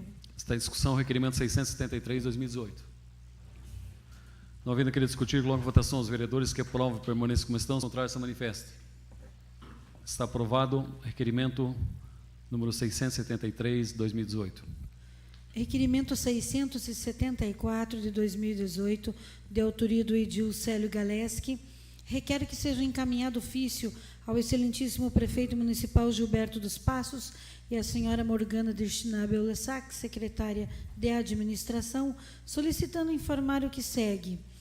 Qual o valor e o prazo de financiamento de pavimentação que o município contraiu nos últimos anos? Qual a parcela mensal? Qual o valor por obra asfáltica? Está em discussão o requerimento 674/2018. Senhor presidente, Palavra vereador Célio Galeski. na verdade a gente já discutiu na noite de ontem, né, mas é muito mais até para a gente ter conhecimento, né, vereador Paulo Glinski. E até, eu estava aqui pensando, até nós podíamos perguntar ao Executivo quanto foi pago nesse mandato, né, referente às obras do governo passado. Até para ter uma base, e eu não quis me manifestar com relação ao requerimento anterior da vereadora Camila Lima, né, porque nós estamos também falando de pavimentação. Aquela era uma obra que o desejo do executivo, já no mandato passado, ter feito, era até pela importância daquela pavimentação. Ela passa no meio do loteamento do Mutirão, né, vai até o CI federal e vai também aos outros loteamentos e ainda dá acesso à estação de tratamento. Quer dizer, é uma obra extremamente necessária e importante. Mas também é importante dizer que aquele projeto tem que ser muito bem feito, porque ali, eu me recordo que, vereador Edmilson, quando o senhor assumiu a prefeitura em 2007, eu fui assumir interinamente a Secretaria de Obras, e por solicitação sua, nós fomos abrir a continuidade da rua. A máquina, né, o trator de esteiras, na época nós tínhamos, só de entrar ali já enterrou o trator de esteira. Veja a dificuldade que é aquela região. Então, não é uma obra qualquer que precisa ser feito ali, um estudo bem feito, até porque ela vai onerar os cofres públicos, porque é uma região de banhado, dá para se dizer assim, né? Então, daí eu sei que tem projeto, já foi feito projeto no passado, há um projeto agora, mas não depende só dos projetos, depende de recursos financeiros, tudo aquilo que a gente já vem debatendo nessa casa, vem falando, né? E que há essa necessidade de se obter recursos. Falamos ontem também da questão de recebermos as contribuições de melhoria. Mas eu queria colocar aqui, senhor presidente, a questão de quanto foi pago nesse governo, né, dessas obras que foram feitas no ano passado, feitas no governo passado. Algumas delas restaram a conclusão nesse, né, porque assim que é concluída a obra, há um pagamento e imediatamente tem que se iniciar o pagamento por parte do município. Então, eu só queria crescer esse item nesse requerimento, senhor presidente. Pela vereadora Camila Lima. Vereador Célio, quanto ao meu requerimento, até eu não iria me manifestar. A gente sabe da dificuldade do executivo em fazer as pavimentações asfálticas, mas o que a gente pede, se não é possível fazer a pavimentação asfáltica, pelo menos que a gente tenha condições dignas de passar, porque assim, os pais, os alunos, os moradores daquelas ruas, eles não merecem andar por um campo minado de buracos. Então, assim, a gente só quer dignidade para as pessoas que estão ali naquelas ruas. A gente sabe o quanto é difícil ter recursos para fazer um asfalto, porque a gente sabe quanto custa caro, mas pelo menos um olhar de carinho, né, com a nossa Júlio Budan e com as demais ruas que estão em um estado lastimável. Seria isso. Vereadora Camila, olha só, quando a rua está ruim, esburacada, há uma reclamação por parte dos munícipes que realmente tem direito. A partir do momento que a patrola vai lá e passa, daí há outro tipo de reclamação, excesso de velocidade e a poeira, né? Porque a linha realmente levanta uma poeira muito grande, as casas são muito próximas umas das outras. Então, o ideal, o que é o ideal aqui? É fazer a obra. Agora, para se chegar a esse ideal é a questão financeira, mas não estou eu aqui respondendo o vosso requerimento, até porque quem tem que fazer isso é o executivo, mas o projeto há, né, e pelo menos eu conversava, nós ultimamente temos conversado com o prefeito, o prefeito pretende adquirir máquinas, creio que já é uma das razões da devolução de recursos dessa casa, para que ela possa fazer, a Secretaria de Obras mesmo, fazer a questão de base de pavimentação, porque aí vai diminuir muito o custo da obra. E aí, talvez, vereadora Camila, nós possamos atender um número maior de munícipes, né? Porque não é a questão da Júlio Budante Neto, e nós estamos falando da expedicionário para lá, expedicionário para a esquerda, mas todas as ruas e Canoinhas se tem necessidade de pavimentação, né? Todas são importantes, mas sem o recurso fica um pouco difícil. Palavra do vereador Paulo Glinski. Senhor presidente, senhoras vereadoras, senhores vereadores, comunidade que nos honra com a presença, internautas. Só, vereador Célio, sobre o requerimento em si, talvez ele pudesse ser um pouco mais específico, porque ele fala aqui de uma maneira geral, nos últimos anos, e nenhum financiamento aconteceu sem a aprovação legislativa, e foram vários ao longo dos anos. O que talvez a gente pudesse especificar é que viesse o andamento desses financiamentos, a obra executada e o que foi pago nos últimos anos, um extrato de cada financiamento das obras que foram feitas. Fica mais fácil para a gente visualizar do que vir de uma forma geral. Todos os procedimentos precederam de autorização legislativa. Posteriormente contratados, obra executada e pagamentos. Independente do que foi pago esse ano, ano passado, ano retrasado, que a gente possa ter um histórico desses financiamentos, porque a ideia do que se debateu ontem é que a gente possa fazer um levantamento, não do comprometimento para esse ano ou para o ano que vem, mas de um comprometimento mais a longo prazo, imaginando que mais adiante pode voltar a facilidade de financiamento para o município num juro mais acessível e o município queira aderir. E vai vir um projeto para a Câmara e a Câmara vai querer saber como é que está a situação do comprometimento mais adiante. Então, se a gente pudesse, quem sabe, modificar o requerimento no sentido de que todos os últimos, a maioria deles feito em 8 ou 10 anos, 5, 8, 10 anos, que nos últimos 10 anos todos os financiamentos que foram feitos e o extrato de pagamento, que a gente vai saber o que falta para quitar de cada um. Na verdade, detalhado, né? Conversar com a assessora Andréia, né? Porque aqui eu coloquei qual o valor por obra asfáltica, porque nem sempre é por rua, é aquele valor que foi contratado para determinado número de ruas, né? Eu havia até pensado por rua, mas às vezes um mesmo financiamento contemplou várias ruas, né? Mas o ideal seria isso, para a gente saber. O financiamento 2010, por exemplo, né, valor X, que atendeu rua tal e tal, quanto já foi quitado, né, amortizado, digamos assim, quanto falta, qual é o período. Acho que essa era a ideia inicial do requerimento. E no contrato vai estar especificado qual rua é. Para o momento da contratação já era pré-determinado as quais ruas, mediante o que tinha sido aprovado até anteriormente pela Câmara. Então, vindo a cópia do contrato e o extrato, esclarece tudo isso. Só por questão de ordem, eu vou colocar em votação esse requerimento, daí o senhor só, por favor, junta a assessoria para proceder às devidas alterações. Pode ser assim? Okay. Não havendo mais querer discutir, coloco em votação os vereadores que aprovam, permanecem os contrários, se manifestem. Está aprovado o requerimento 674 de 2018.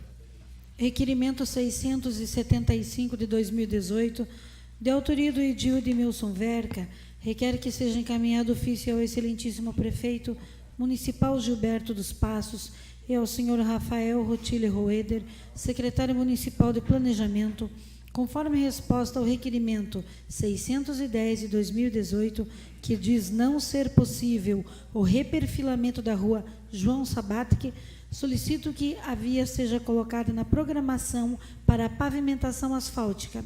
Está em discussão o requerimento 675 de 2018. Senhor presidente. Com a palavra o vereador Edmilson Verca. Senhor presidente, senhores vereadores, senhoras vereadoras, canoenses que nos assistem, aos internautas, nossa saudação, nossa boa noite. Na verdade, senhor presidente, conforme já foi discutido os outros requerimentos da vereadora Camila e do vereador Célio Galeski, nós estamos, ontem foi bem debatido e discutido, e eu, na noite de ontem, na sessão de ontem, eu falei que formularia um novo requerimento, então, devido à resposta ali que diz que não ser possível o reperfilamento naquela rua. Já foi bem explicativo na sessão de ontem, né? Então que seja colocada, senhor presidente, né, que o senhor prefeito, o secretário, principalmente o secretário de Planejamento que respondeu o requerimento, né, que coloque então na programação para a pavimentação asfáltica, mas já para o ano de 2019, porque aquela situação ali como está, eu não vou ser repetitivo, né? mas realmente não pode continuar. Então, que seja colocado na programação, que se retire aquelas lajotas, né, e que seja, então, feita uma pavimentação asfáltica. Muito obrigado, senhor presidente. Não havendo mais querer discutir, coloco em votação. Os vereadores que aprovam permaneçam como estão, os contrários se manifestem. Está aprovado requerimento 675/2018. Requerimentos 676 ao 682 de 2018, de autoria da vereadora Norma Pereira, solicita que seja encaminhado o requerimento parabenizando o senhor Valdir Reis, ilustre governador do Lions Internacional, Distrito LD5, gestão 2018-2019. Paulo Maurice, ilustre governador do Lions Internacional, Distrito LD5, gestão 2017-2018. Senhora Luciana de Abreu Belarmino, ilustre governadora do Lions Internacional, gestão 2016-2017. Senhor Jorge Roberto de Almeida, secretário do Lions Internacional, Distrito LD5. Senhor Ademir Anton, presidente do Lions Clube Canoinhas Ouro Verde, em exercício. Senhor Jaime Rodolfo Concha Belmar, presidente do Lions Clube de Canoinhas Ouro Verde, gestão 2016-2017. Senhor Gildo Hoffmann, diretor da divisão do Distrito LD5, pela entrega do equipamento denominado autoclave desinfectora ao Hospital Santa Cruz de Canoinhas no último dia 19 de outubro. Estão em discussões requerimentos 676 ao 682. Com a palavra a vereadora Norma Pereira. Senhor presidente, colegas vereadores, vereadoras, canoenses que nos honram com as suas presenças, já nominados pela presidente desta casa. Nesses requerimentos de agradecimento se encerra o ciclo do autoclave do Hospital Santa Cruz, do qual esta casa teve uma participação importante, repassando, se não me falha a memória, no mês de março, o valor de R$60 mil como contrapartida. Esse equipamento, no valor de R$253 mil, foi entregue na sexta-feira, e eu, a seu pedido, representei esta casa. Obrigado. E como nós estamos fazendo a prestação de contas para o Lions Internacional, a necessidade de formalizarmos esses agradecimentos e que esses requerimentos eu levarei em mãos, e até acredito que seria interessante toda a idilidade assinar, até porque, né, a casa como um todo aprovou, em nenhum momento discutiu o repasse dos R$60 mil, e gostaria aqui de colocar que o equipamento é de emoção, vendo o equipamento lá, é de primeiro mundo mesmo. E ainda o secretário Jorge conseguiu um equipamento que não lembro o nome, no valor de R$14 mil de brinde para o hospital, que é de extrema importância também para o centro cirúrgico. Coloquei o nome de todas essas pessoas porque nós iniciamos esse projeto lá ainda em início de 2016. Nós tivemos que cumprir várias etapas, e até a gente entendeu o que lá nos Estados Unidos exatamente eles queriam, mas valeu a pena.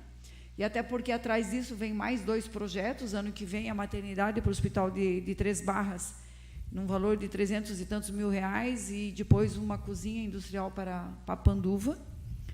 E acho que a gente também deve até agradecer mesmo e agradar, porque já estamos pensando no próximo projeto, o que nós vamos pedir na próxima etapa.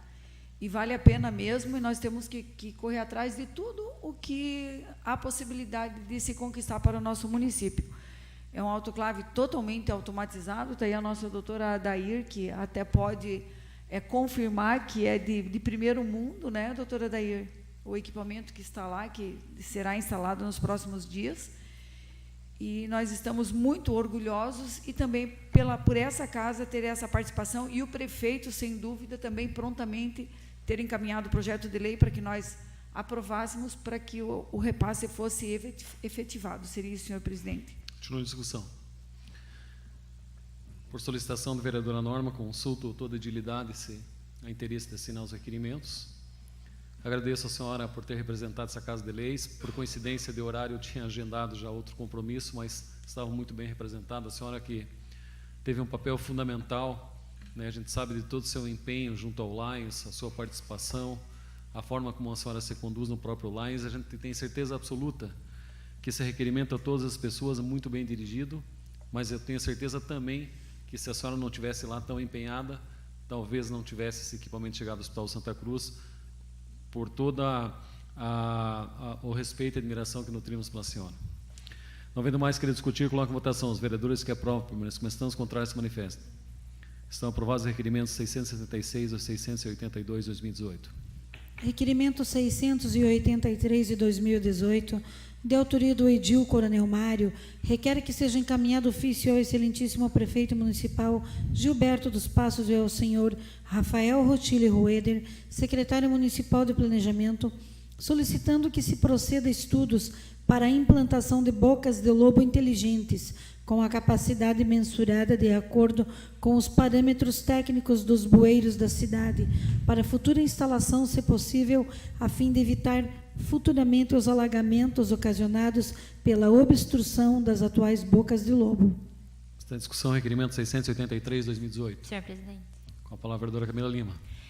Só para parabenizar sobre, esse requerimento, e eu até, antes de ler os requerimentos, eu estava elaborando, estava escrevendo aqui as ruas que ocorrem as enxurradas, os alagamentos, e estava tentando lembrar das ruas, e quando li agora o seu requerimento,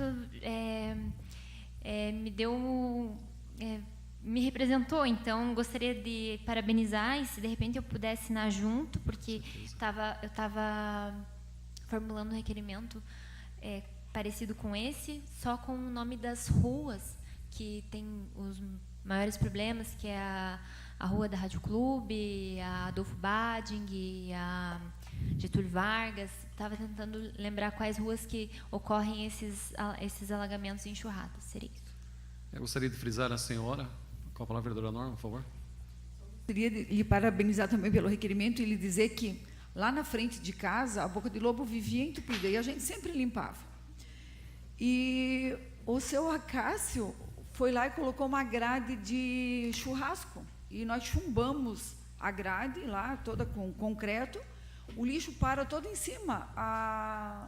O pessoal que cuida das ruas, que fazem a varredura das ruas, simplesmente varrem ali em cima, não vai nada, acabou, não entope mais, porque eles colocam aquelas barras de ferro distantes, ali entra a garrafa PET, entra tudo, e entope realmente. Então, eu acredito que esse seria o ideal, porque o lixo não entra mesmo, e na frente de casa acabou o problema. Sempre a gente estava lá com um gancho puxando o lixo lá de dentro, enfim, e uma coisa tão simples, eu acho que até a grade seria mais econômica do que as barras de ferro. E lhe parabenizar, e se fosse possível também assinaria junto, porque a gente tem que pensar, ser racional realmente para evitar esse tipo de problema. Porque a gente percebeu ali na Coronel Albuquerque, que até fiz uma indicação, que aonde a boca de lobo está entupida, a água desce suavemente e ela se esparrama. Onde ela não está, você vê que a água borbulha e que ela tem fluxo. E tem muitas delas ali que realmente a água estava paradinha. Naquele dia da enxurrada, eu andei por ali até com o pé da água pelo tornozelo, e de fato a gente tem que tomar alguma atitude, sim, porque toda a água vai para lá. E algumas casas comerciais a água chegou a entrar sutilmente, mas entrou. Com a palavra, vereador Chico Mineiro. Senhor presidente, vereadores e vereadoras, internautas que nos assistem, público aqui presente, a respeito dessa boca de lobo inteligente, parabenizar o senhor e também vi uma reportagem, né, em Itapema, sobre essas bocas inteligentes, onde é uma cesta que vai dentro, então, da boca de lobo, né? Quando cai a sujeira ali, passa, fica ali dentro, eles tiram e coletam. Muito bem elaborado pelo senhor.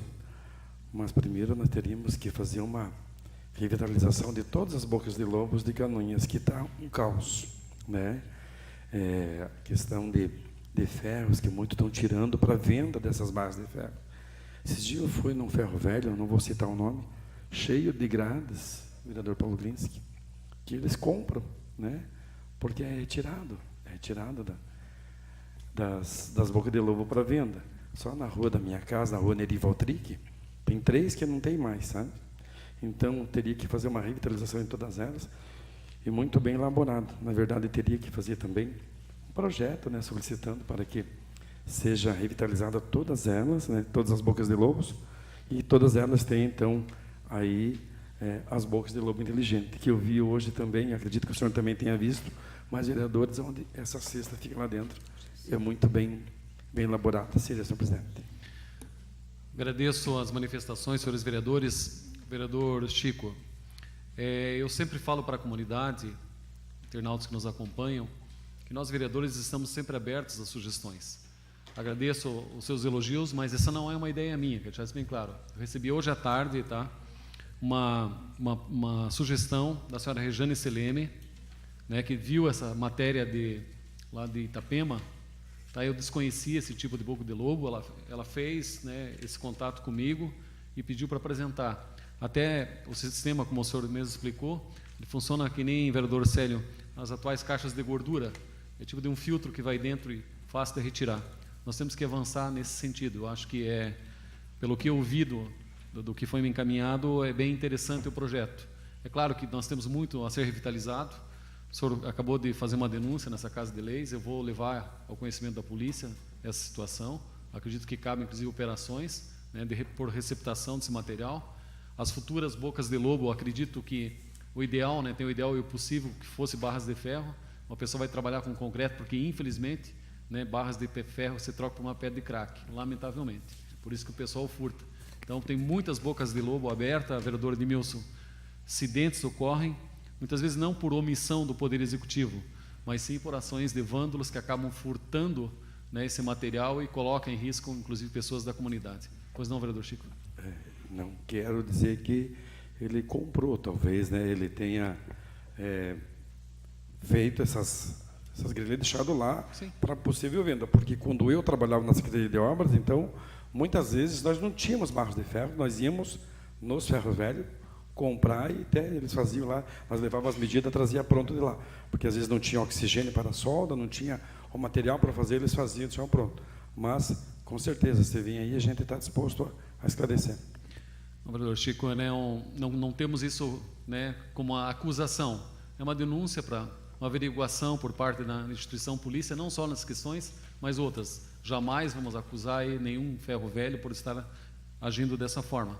Porém, uma averiguação sempre é salutar. Senhor presidente. Com a palavra, vereador Célio Galeski. Senhor presidente, o vereador Chico falou da questão da Secretaria de Obras e, pelo menos quando passei pela Secretaria, a compra de ferro era volumosa para essas grelhas que a gente chama, né? Então, eu até penso que nós deveríamos, quer dizer, talvez fizéssemos um requerimento questionando a Secretaria de Obras quanto ela adquire por ano, né? Porque ferro não é algo que se deteriora com facilidade, né? Ela não é, até porque não é qualquer ferro, são barras de ferro com a espessura razoável, né? Eu sei porque a gente adquiria valores realmente altos valores em ferro, que depois eram transformados em grelha, tanto que tinha um profissional que cuidava só disso. Vejo pelo volume de grelhas que eram feitos, eu estou me referindo no ano 2013, quando estive na Secretaria. Creio, senhor presidente, senhores vereadores, que isso teve continuidade, né? Então, realmente, vereador Chico e coronel, acho que tinha que verificar essa situação, por que some, como é que derrete, né? Vamos usar esse termo, né? Porque... Só uma palhinha, vereador Célio. O certo seria fazer de concreto, né? Porque existe a maneira de você fazer umas caixinhas e concretar elas, só que as nossas bocas de lobo são tudo desproporcionais. Uma é 1 metro por 1, a outra é pequena, ela não tem um padrão, né? Então, teria que ver a possibilidade de, daqui para frente, padronizar todos os tamanhos, né, de boca de lobo. Tubo de 50, a boca de lobo seria um tamanho de 50 em cima. Tubo de 1 metro seria de 1 metro, e assim sucessivamente, porque na medida que vai aumentando o tamanho do tubo, é maior, com certeza, a captação de água, né? Seria o ideal deixar essas grelhas de concreto prontas, né? E para depois não ter esse perigo, porque não tem valor nenhum, não tem valor venal, né? De concreto. Só uma palhinha, senhor. Com relação de concreto, porque se o senhor verificar a Rua Fauri de Lima, ela é toda de concreto. Veja a dificuldade que é, né? Porque a capacidade que ela tem de receber água é muito menor do que a de ferro, sabe? Então são questões técnicas, né, que o engenheiro da prefeitura, o engenheiro que fez os projetos para as pavimentações é que definiram. Eu compreendo quando o senhor diz que essa dificilmente alguém vai tirar porque não tem outra serventia a não ser para aquela finalidade, né? Mas aí há razões, então, por que das de ferro. Não indo mais querer discutir, coloque em votação os vereadores que aprovam a primeira submissão, os contrários se manifestem. Está aprovado o requerimento 683. Solicito, Secretaria Legislativa, por favor, para inserir a assinatura das vereadoras Camila Lima e Norma Pereira. Requerimento 684 de 2018, de autoria da vereadora Norma Pereira, requer que seja encaminhado o ofício ao excelentíssimo prefeito municipal Gilberto dos Passos e à senhora Zenici Dreyer, secretária municipal de saúde, solicitando informações sobre os valores que deveriam ser repassados para a Associação de Recuperação e Prevenção do Alcoolismo e Outras Drogas, ARAD, no valor de R$ 42.000, conforme amplamente noticiado no site do município de Canoinhas. Está em discussão o requerimento 674/2018. Senhor presidente. A palavra à vereadora Norma Pereira. Senhor presidente, hoje à tarde eu participei de um evento promovido pelo Sindicato dos Contabilistas e o ingresso era 1 quilo de alimento para a ARAD. Aí eu lembrei que nós tínhamos aprovado nessa Casa de Leis um valor de R$ 42.000 em abril, que fui confirmar, fui verificar no site e realmente foi no mês de abril que nós aprovamos, para que fosse repassado, de acordo com, nos termos da Lei Federal 13.019, o valor de R$ 42.000 e que seria a cota anual para o custeio daquela instituição. E até porque no ano passado não foi repassado nada, em todos os anos anteriores sempre o valor foi repassado. E eu imediatamente telefonei para lá e conversei com uma das funcionárias que trabalha lá e, de fato, não foi. E elas estão na dependência até de auxílio de pessoas para que possam atender os 23 internos no momento. E por isso que eu estou questionando, porque aconteceu o mesmo com a PAI, e daí nós abordamos nessa casa e depois foi repassado, e o da ARAD também não foi repassado. Por isso o questionamento, nós aprovamos, abril, maio, junho, julho, outubro, já vão 6 meses. É uma instituição que está fazendo um trabalho extraordinário, tem uma estrutura fantástica lá que não pode ser perdida em hipótese alguma, e as pessoas que lá trabalham precisam também ter segurança e ter estímulo para continuar desempenhando esse trabalho de extrema importância para a nossa comunidade. Seria isso, senhor presidente. Discussão. Vereadora Norma, esse assunto foi recorrente nessa casa enquanto a senhora estava afastada, tá? Foi conversado, inclusive, com a secretária de administração. Houve uma cobrança bastante intensa a vários edis, tá? O que me foi colocado no momento, tá? Eu não sei se essa informação não veio de forma oficial, mas algum detalhamento com relação à documentação da 1319. Então, foi o que foi me passado. Não é falta de interesse do executivo repassar. Tem alguma situação nesse momento. Mas sugiro à senhora, se a senhora quiser, pode me acompanhar novamente, conversar amanhã com a secretária de administração para verificar em que pé que está. A palavra do Paulo Lindsay. Senhor presidente, a informação que a gente tem é essa, mas como Vossa Excelência colocou, vários vereadores foram buscar a informação e ela foi nos repassada de uma maneira informal. Talvez seja importante a vinda pela importância do requerimento com a vinda da resposta, para que a gente possa, de fato, ter algo formal até para justificar ou até para auxiliar, se for o caso de regularizar algum documento, se for o caso de obter alguma certidão, porque, de fato,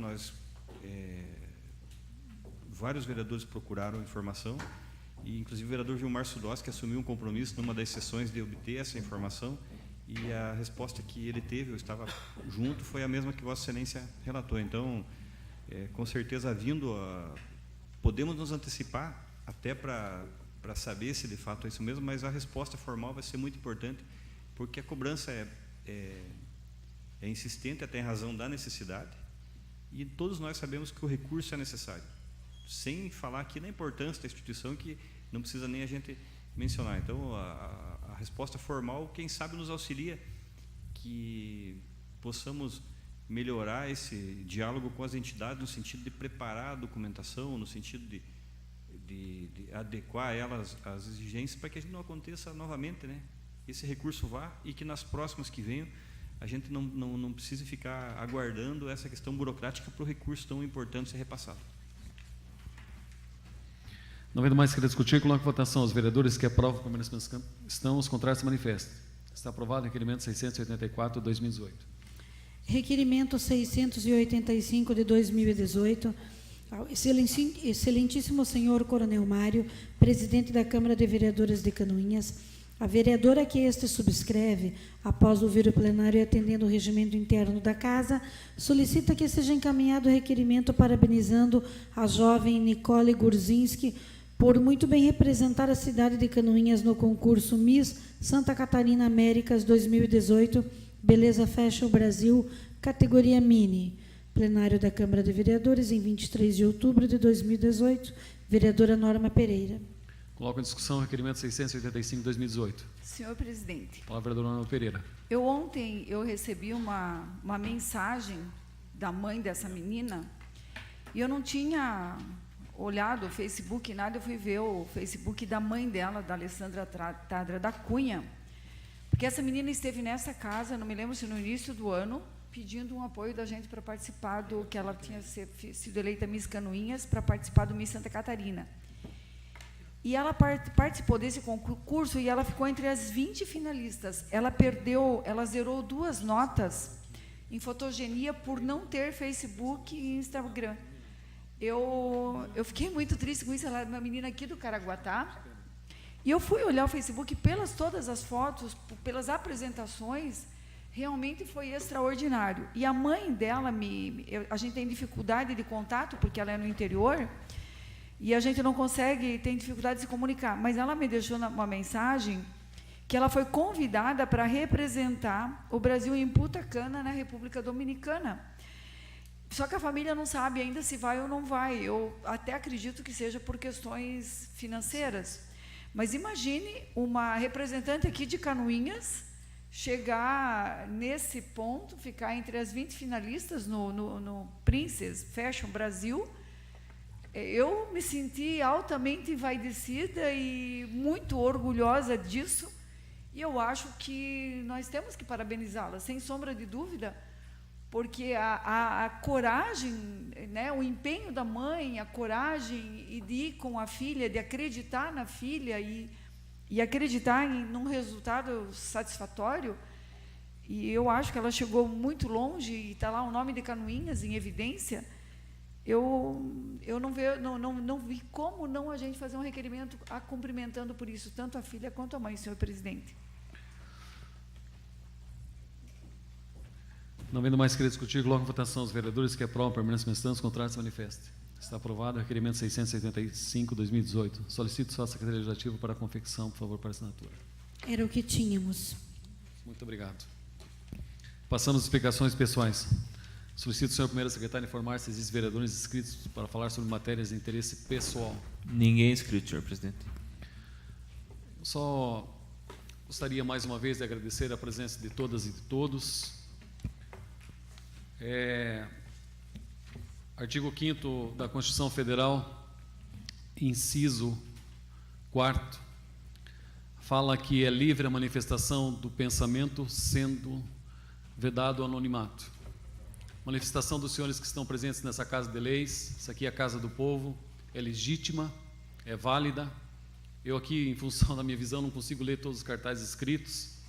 Me foi apresentado urnas eletrônicas, a contagem é duvidosa, não existe recontagem, não se pode fiscalizar. A contagem é duvidosa, não se pode fiscalizar e muito menos auditar. Os outros dois, desculpa, eu não estou enxergando, mas tudo bem. Eu recebi um documento aqui, na mesma petição popular. Como não está subscrita essa petição, que fala em voto em papel, como eu falei, é legítima a manifestação, todavia eu teria que deliberar com os demais vereadores, isso em comissões.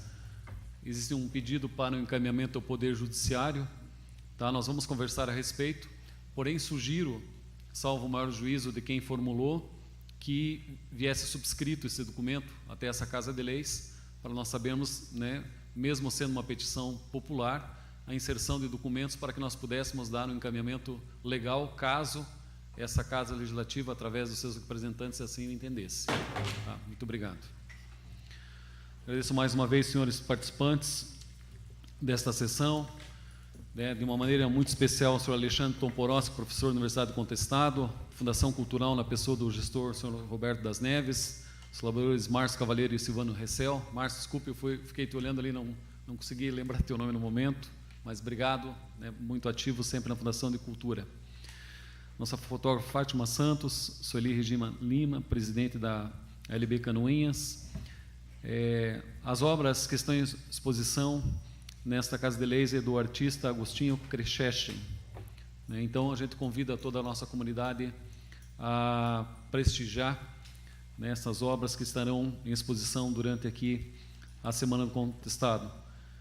Também, de uma maneira especial, agradeço a todos os funcionários dessa Casa Legislativa, a Etienne, que esteve bastante empenhada, né, na formatação desta exposição. Agradeço ao senhor que acompanhou nossa sessão legislativa. Nós estamos procurando melhorar o sistema de sonorização desta casa. Muito obrigado por o senhor gentilmente vir fazer esse teste, né, de maneira graciosa, né, gratuita, estar aqui, para que nós possamos melhorar a qualidade do sistema de som dessa Casa de Leis. Friso que não é dos vereadores, que é de toda a comunidade, casa que é utilizada mais de 100 vezes por integrantes da comunidade. Importante frisar essa questão. Nós estaremos, vereador Chico, na sequência, fazendo as tratativas para um processo licitatório para realmente melhoria da qualidade do som, que estava bastante defasado em função, inclusive, de descargas elétricas que ocorreram recentemente. Nada mais havendo a tratar, declaro encerrada a presente reunião, marcando outra para o dia 5 de novembro, segunda-feira. Uma boa noite a todos e muito obrigado.